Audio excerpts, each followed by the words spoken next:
Chapter 15. There was a deal of cursing and groaning as the men at the bottom of the ladder crawled to their feet. "Somebody, strike a light! My thumb's out of joint," said one of the men.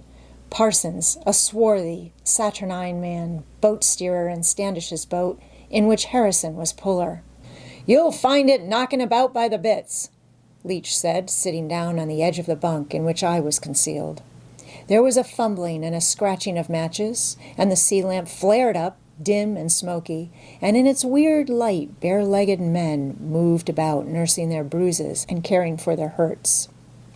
Ufty laid hold of Parsons' thumb, pulling it out stoutly and snapping it back into place. I noticed at the same time that the Kanaka's knuckles were laid open, clear across and to the bone. He exhibited them, exposing beautiful white teeth in a grin as he did so, and explaining that the wounds had come from striking Wolf Larson in the mouth. "So it was you, was it, you black beggar?" belligerently demanded one Kelly, an Irish-American and a longshoreman making his first trip to sea and boat puller for Kerfoot. As he made the demand, he spat out a mouthful of blood and teeth and shoved his pugnacious face close to Ufty. The Kanaka leaped backward to his bunk to return with a second leap, flourishing a long knife. "Ah, go lay down, you make me tired," Leach interfered. He was evidently, for all of his youth and inexperience, cock of the forecastle. "Go on, you Kelly, you leave Ufty alone. How in hell did he know it was you in the dark?" Kelly subsided with some muttering, and the Kanaka flashed his white teeth in a grateful smile. He was a beautiful creature, almost feminine in the pleasing lines of his figure, and there was a softness and dreaminess in his large eyes which seemed to contradict his well-earned reputation for strife and action. "How did he get away?" Johnson asked. He was sitting on the side of his bunk, the whole pose of his figure indicating utter dejection and hopelessness. He was still breathing heavily from the exertion he had made. His shirt had been ripped entirely from him in the struggle, and blood from a gash in the cheek was flowing down his naked chest, marking a red path across his white thigh and dripping to the floor. "Because he is the devil, as I told you before," was Leach's answer. And thereat he was on his feet and raging his disappointment with tears in his eyes. "And not one of you to get a knife!" was his unceasing lament.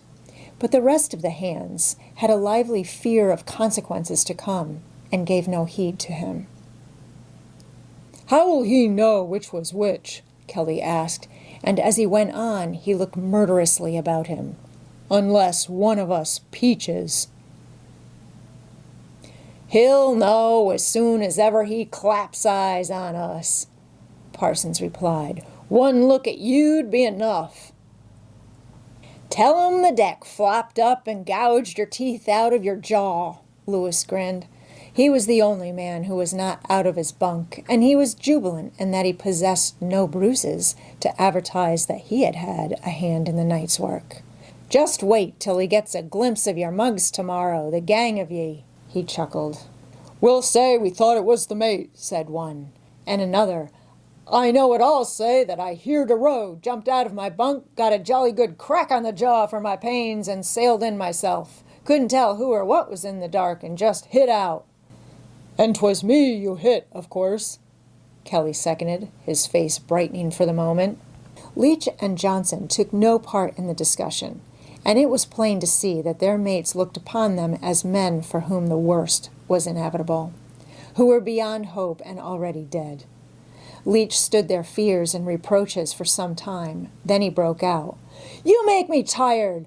A nice lot of gazabas you are! If you talked less with your mouth and did something with your hands, he'd have been done with by now. Why couldn't one of you, just one of you, get me a knife when I sung out? You make me sick, a beefing and bellerin' round as though he'd kill you when he gets you. You know damn well he won't. Can't afford to. No shipping masters or beachcombers over here, and he wants you in his business, and he wants you bad. Who's to pull or steer or sail ship if he loses you? It's me and Johnson have to face the music. Get into your bunks now and shut your faces. I want to get some sleep." That's all right, Parsons spoke up. Maybe he won't do for us, but mark my words, he'll be an icebox to this ship from now on. All the while I had been apprehensive concerning my own predicament. What would happen to me when these men discovered my presence? I could never fight my way out as Wolf Larson had done, and at this moment Latimer called down the scuttles. "Hump, the old man wants you." "He ain't down here," Parsons called back. "Yes, he is," I said, sliding out of the bunk and striving my hardest to keep my voice steady and bold. The sailors looked at me in consternation. Fear was strong in their faces, and the devilishness which comes of fear. "I'm coming!" I shouted up to Latimer. "No, you don't," Kelly cried, stepping between me and the ladder, his right hand shaped into a veritable strangler's clutch. "You damn little sneak! I'll shut your mouth." "Let him go," Leach commanded. "Not on your life," was the angry retort. Leach never changed his position on the edge of the bunk. "Let him go, I say," he repeated, but this time his voice was gritty and metallic. The Irishman wavered. I made to step by him, and he stood aside. When I had gained the ladder, I turned to the circle of brutal and malignant faces peering at me through the semi-darkness. A sudden and deep sympathy welled up in me. I remembered the Cockney's way of putting it. How God must have hated them that they should be tortured so. "I have seen and heard nothing. Believe me," I said quietly. "I tell yer, he's all right," I could hear Leach saying as I went up the ladder. "He don't like the old man no more nor you or me." I found Wolf Larson in the cabin, stripped and bloody, waiting for me. He greeted me with one of his whimsical smiles. "Come, get to work, Doctor. The signs are favorable for an extensive practice this voyage. I don't know what the Ghost would have been without you. And if I could only cherish such noble sentiments, I would tell you her master is deeply grateful." I knew the run of the simple medicine chest the Ghost carried, and while I was heating water on the cabin stove and getting the things ready for dressing his wounds, he moved about, laughing and chatting and examining his hurts with a calculating eye. I had never before seen him stripped, and the sight of his body quite took my breath away.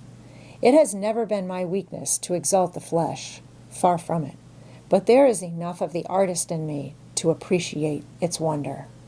I must say that I was fascinated by the perfect lines of Wolf Larson's figure and by what I may term the terrible beauty of it. I had noted the men in the forecastle. Powerfully muscled though some of them were, there had been something wrong with all of them. An insufficient development here, an undue development there, a twist or a crook that destroyed symmetry, legs too short or too long, or too much sinew or bone exposed, or too little. Ufty had been the only one whose lines were at all pleasing, while insofar as they pleased, that far had they been what I should call feminine. But Wolf Larson was the man type, the masculine, and almost a god in his perfectness.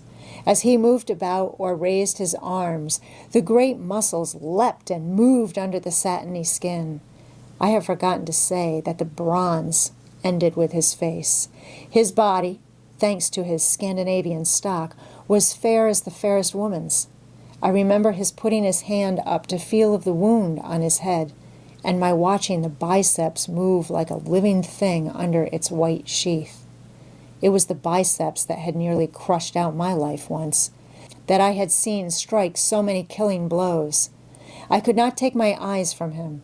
I stood motionless, a roll of antiseptic cotton in my hand, unwinding and spilling itself down to the floor. He noticed me, and I became conscious that I was staring at him. "God made you well," I said. "Did he?" he answered. "I have often thought so myself, and wondered why." "Purpose?" I began. "Utility," he interrupted. "This body was made for use. These muscles were made to grip and tear and destroy living things that get between me and life. But have you thought of the other living things? They too have muscles of one kind and another, made to grip and tear and destroy. And when they come between me and life, I outgrip them, out-tear them, out-destroy them. Purpose does not explain that. Utility does. It is not beautiful, I protested. Life isn't, you mean. Yet you say I was made well. Do you see this? He braced his legs and feet, pressing the cabin floor with his toes in a clutching sort of way. Knots and ridges and mounds of muscles writhed and bunched under the skin. Feel them, he commanded. They were hard as iron, and I observed also that his whole body had unconsciously drawn itself together, tense and alert. That muscles were softly crawling and shaping about the hips, along the back, and across the shoulders. That the arms were slightly lifted, their muscles contracting, the fingers crooking till the hands were like talons, and that even the eyes had changed expression, and into them were coming watchfulness and measurement and a light none other than of battle. Stability, equilibrium, he said, relaxing on the instant and sinking his body back into repose. Feet with which to clutch the ground, legs to stand on and to help withstand, while with arms and hands, teeth and nails, I struggle to kill and to be not killed. Purpose? Utility is the better word. I did not argue. I had seen the mechanism of the primitive fighting beast, and I was as strongly impressed as if I had seen the engines of a great battleship or Atlantic liner. I was surprised, considering the fierce struggle in the forecastle, at the superficiality of his hurts, and I pride myself that I dressed them dexterously. With the exception of several bad wounds, the rest were merely severe bruises and lacerations. The blow which he had received before going overboard had laid his scalp open several inches.